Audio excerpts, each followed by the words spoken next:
શું બનાવ્યું? બાબી. બરાબર. કોના માટે? પછી પપ્પા. પછી શ્રેની તો રહી ગઈ. છે. હા પછી મમ્મા. પછી પપ્પા. પછી છે. પછી બસ. બસ. ઓકે. બસ. ના બહાર નહીં. પછી ભાભી સિવાય બીજું શું બનાવી શકો છો? દાળ. દાળ. ઓકે. દાળ દાળ. દાળ ને પછી શાક નહીં? શાક. શાક બનાવવાનું? હા. ઓકે. પછી પાપડ પાપડી પાપા. હે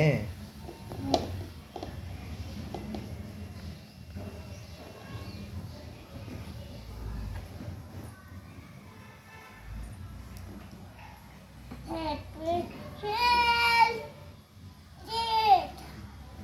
કેક કેક બનાવી એમ